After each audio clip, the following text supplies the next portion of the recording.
আসসালামু আলাইকুম শিক্ষার্থী বন্ধুরা, স্বাগতম তোমাদেরকে জামিনুরস বায়োলজিতে। আমরা গত পর্বে নিউক্লিয়াসের অবস্থান, গঠন, সংখ্যা, কাজ এগুলো নিয়ে আলোচনা করছিলাম। তবে নিউক্লিয়াসে থাকা যে বিভিন্ন উপাদানগুলো রয়েছে, বিশেষ করে nuclear membrane, chromatin, nucleolus, nuclear pore, এই বস্তুগুলোর আমাদের বিশদ আলোচনার দরকার। তো যে জন্য আমরা দ্বিতীয় টপিকস নিয়ে কথা বলছি। আমরা আজকে নিউক্লিয়াসে থাকা নিউক্লিওলাস নিয়ে আলোচনা করব।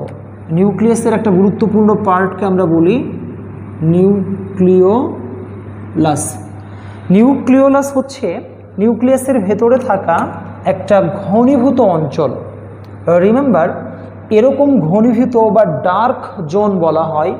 এরকম ডার্ক জোন নিউক্লিয়াসে বেশ আছে। আমি দেখতে পাচ্ছি এখানে কিছু ঘনীভূত অঞ্চল রয়েছে, আমরা এখানে একটা ঘনীভূত অঞ্চল পাচ্ছি, এখানে কিছু ঘনীভূত অঞ্চল, আবার আমরা মেমব্রেনের দিকেও কিছু ঘনীভূত অঞ্চলকে পাই।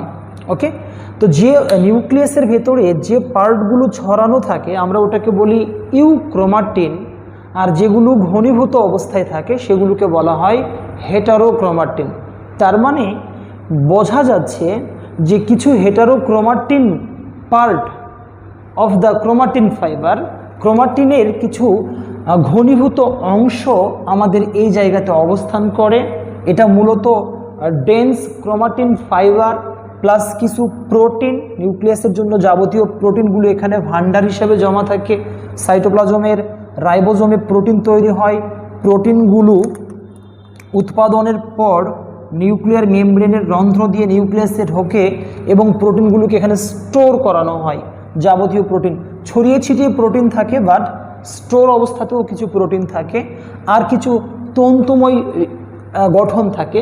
এই তন্তুময় গঠন কিছু matrix, fluid plus major amount of protein, কিছু প্রোটিন এবং কিছু কনডেন্সড ডিএনএ বা ঘনীভূত ক্রোমাটিন তন্তু দিয়ে আমরা এই জায়গাটাকে সজ্জিত করছি। এটা এর স্ট্রাকচার। তো চলো বন্ধুরা আমরা এটার ডিটেলস আলোচনা করি।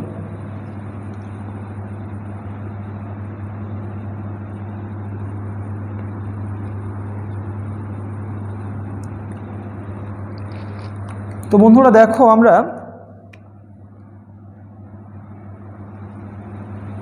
এটাকে নিউক্লিয়াস বলছি। নিউক্লিয়াস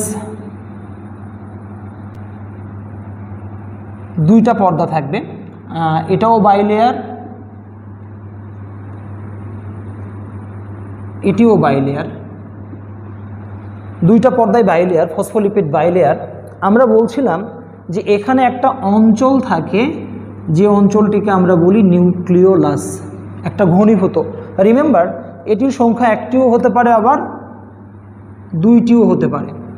কোষ ভেদে এটা একটিও হতে পারে, দুটিও হতে পারে। তো আমরা দেখি এখানে ক্রোমাটিনগুলো কিভাবে কনডেন্সড অবস্থায় থাকে।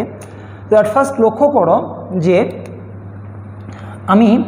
আমরা জানি যে ক্রোমাটিন যেটা ছড়ানো থাকে সেটা ইউক্রোমাটিন, আর যেটা ঘনীভূত থাকে সেটাকে বলা হয় হেটারোক্রোমাটিন। ওকে, আমি spread euchromatin, heterochromatin, spread heterochromatin,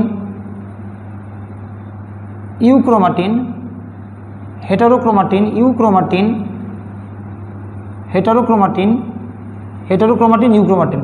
তাহলে বন্ধুরা আমি দেখতে পাচ্ছি যে একটি ক্রোমাটিনেরই কিছু ঘনীভূত অঞ্চল পাচ্ছি। আমি একটা পাচ্ছি প্রান্তের দিকে, একটা পাচ্ছি নিউক্লিওলাসে, আর কিছু পাচ্ছি ছড়িয়ে ছিটিয়ে। প্রান্তের দিকে যেটি থাকে সেটিকে আমরা বলি কনস্টিটিউটিভ ইউক্রোমাটিন।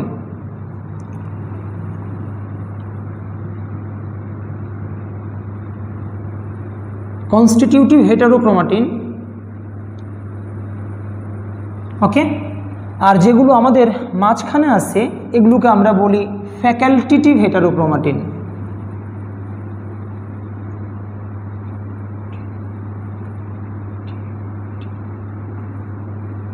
হেটারোক্রোমাটিন।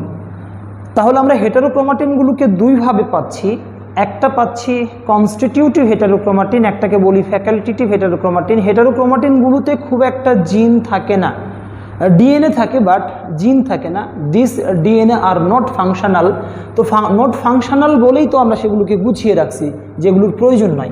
আর যেখানে জিন থাকে সেই জিনগুলোকে আমরা স্প্রেড করে রাখছি। ওকে, তো আমরা আর একটা ক্রোমাটিন দেখি। This is euchromatin, this are euchromatin, this are heterochromatin, euchromatin, heterochromatin, euchromatin, heterochromatin, euchromatin, heterochromatin, hetero. Okay, তাহলে দুইটা ক্রোমাটিনেরই আমি দেখতে পাচ্ছি যে ইউ এবং হেটারো আছে। ওকে, আবার আমি যদি আরও একটা ক্রোমাটিনের কথা চিন্তা করি, দিস ইজ ক্রোমাটিন, ইউক্রোমাটিন, ঘনীভূত হলে হেটারো, ইউ ঘনীভূত হলে হেটারো, ইউ ঘনীভূত হলে হেটারো। আমি আরও একটা ক্রোমাটিনের কথা যদি চিন্তা করি, প্রসারিত থাকলে ইউক্রোমাটিন, ঘনীভূত থাকলো হেটারোক্রোমাটিন, প্রসারিত ইউ ঘনীভূত হেটারো, প্রসারিত ইউ ঘনীভূত হেটারো, প্রসারিত ইউ ঘনীভূত হেটারো।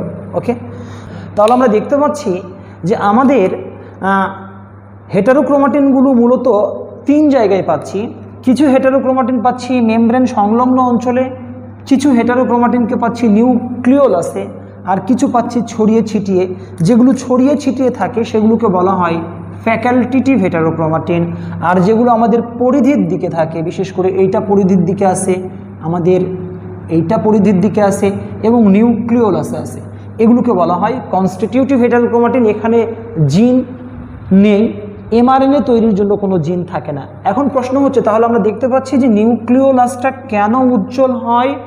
অনেক ক্রোমাটিন তন্তুর কনস্টিটিউটিভ হেটারোক্রোমাটিন পার্ট নিউক্লিওলাসে জমা হয় এবং অধিক ঘনীভূত হয়। এটা প্রচুর কনস্টিটিউটিভ ডিএনএ হেটারোক্রোমাটিনগুলোকে ধারণ করতেছে। বাট রিমেম্বার, এখানে আমাদের এমআরএনএ তৈরি করার মতো কোনো জিন থাকে না। ওকে, তাহলে এক নম্বর উপাদান আমি বলতে পারি যে মেড বাই কনস্টিটিউটিভ হেটারোক্রোমাটিন। ওকে বন্ধুরা, আমরা জানি যে এটার কাজ যদি ব্যাখ্যা করি, তাহলে আমরা বলি যে এখান থেকে রাইবোজোমের আরআরএনএ তৈরি হয়, যেটাকে আমরা বলি রাইবোজোমাল আরএনএ। এখন বিষয় হচ্ছে, রাইবোজোমাল আরএনএ যদি এখানে তৈরি হয়, তাহলে আরএনএ কই থেকে আসে? ডিএনএ থেকে আসে, এবং ওটিও জিন। তাহলে এখানে অবশ্যই আমার আরআরএনএ তৈরির জন্য কিছু জিন থাকতে হবে, তথা ডিএনএ থাকতে হবে। তো এখানে আমরা দেখতেছি, ধরো আমাদের এইটা একটা ক্রোমাটিন,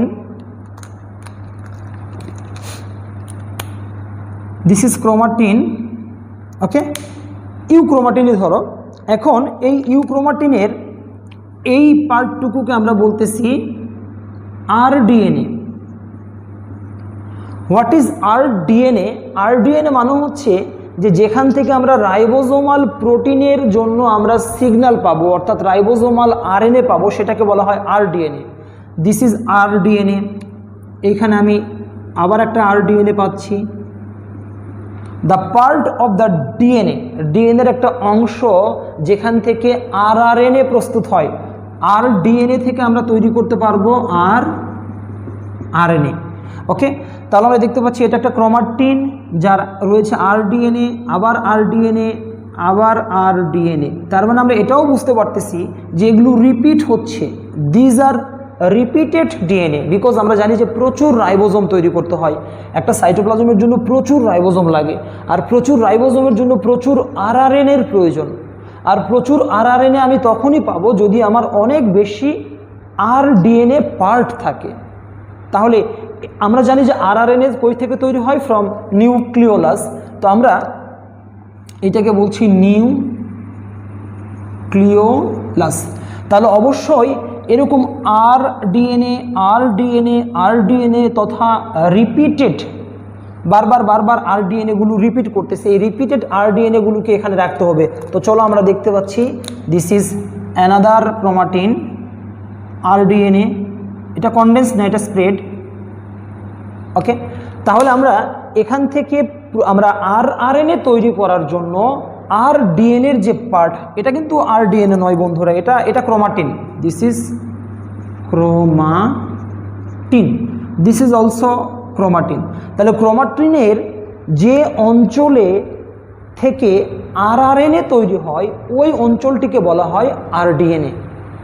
আর এই আরডিএনএগুলো অবস্থান করে কোথায়? আমাদের নিউক্লিওলাসে। তাহলে আমরা দেখতে পাচ্ছি নিউক্লিওলাসে দুইটা উপাদান থাকে, একটা হচ্ছে repeated RDNA of chromatin, repeated RDNA of chromatin present, এটা স্প্রেডলি থাকে, লুজ মানে ঢিলেভাবে থাকে, আর কনস্টিটিউটিভ হেটারোক্রোমাটিন এখানে থেকে জায়গাটাকে ঘনীভূত করছে। আর একটা বিষয় আমরা একটু আগে বললাম যে there are many nucleoplasmic proteins present at the nucleolus, some protein and also fibre, কিছু তন্তু এখানে থাকে। তাহলে বেশ কিছু উপাদান থাকার জন্য এটি অধিক ঘনীভূত হয়, আর এই ঘনীভূত অঞ্চলটিকেই বলা হচ্ছে নিউক্লিওলাস। তাহলে নিউক্লিওলাস মূলত আমাদের ডিএনএর যে জায়গাগুলোতে আমরা কনস্টিটিউটিভ হেটারোক্রোমাটিন বলছি, যেখানে আমাদের বেসিক্যালি তেমন কোনো জিন নাই, আসলে এটাকে যদি আমরা বিবর্তনের ভাষায় বলি যে দেখো বন্ধুরা এখানে গুছিয়ে নেওয়া হয়েছে, ডিএনএগুলোকে গুছিয়ে নেওয়া হয়েছে, তার মানে ধরে নিলাম এখানে জিন নাই।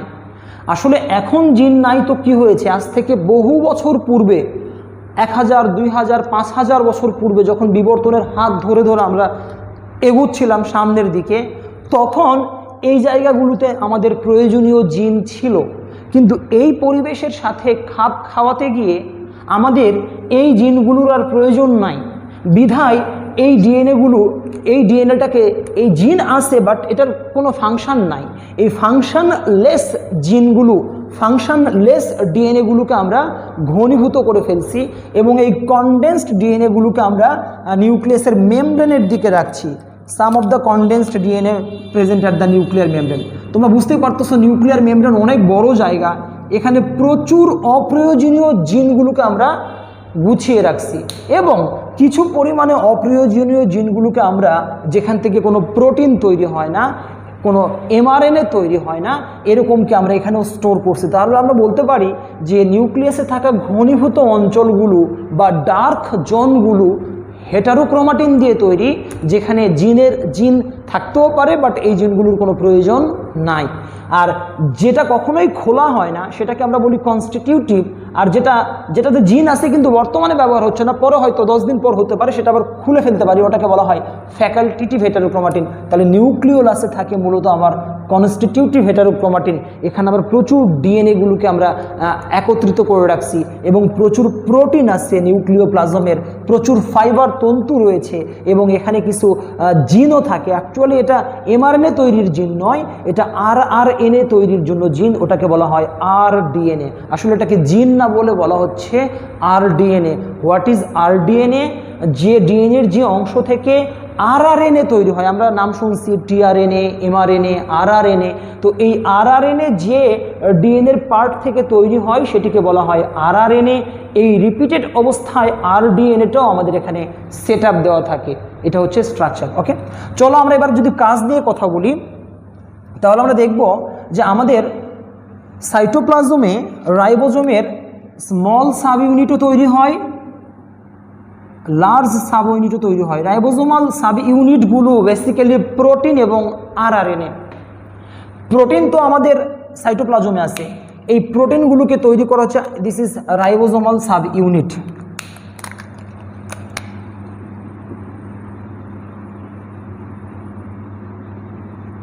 রাইবোজোমাল সাব ইউনিট, বাট এটা ইমম্যাচিউর।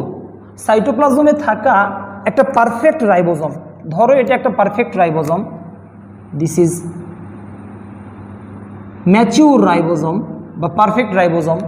এই পারফেক্ট রাইবোজোমটি এমআরএনএর সহযোগিতায়, এটা একটা নিউক্লিয়াস থেকে আসা এমআরএনএর সহযোগিতায় একটা প্রোটিন তৈরি করছে, দুইটা ribosomal subunit, but this are immature, অপরিণত।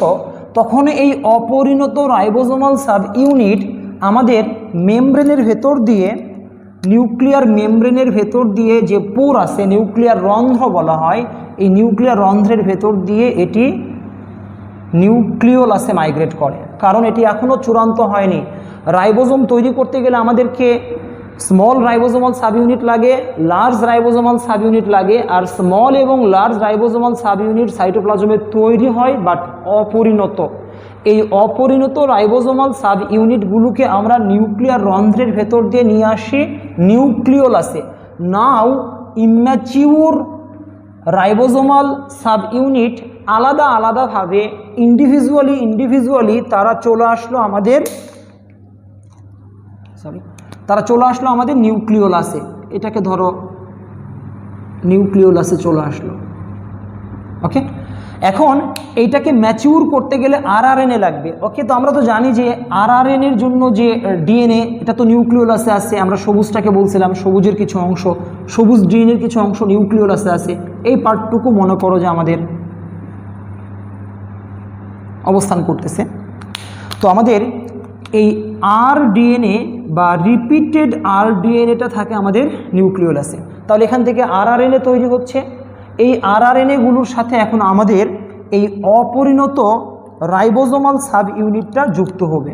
তো যখন যুক্ত হয়ে যায় তখন দে আর ম্যাচিউর রাইবোজোম, এবং ম্যাচিউর রাইবোজোম তখন কি করে, নিউক্লিয়ার রন্ধ্রের ভেতর দিয়ে আবার সাইটোপ্লাজমে চলে আসে এবং তখন সে ফাংশনাল হয়। তাহলে আমরা বলবো সাইটোপ্লাজমে থাকা ফাংশনাল রাইবোজোমের জন্য কিছু প্রোটিন তৈরি করে ইন্ডিভিজুয়াল।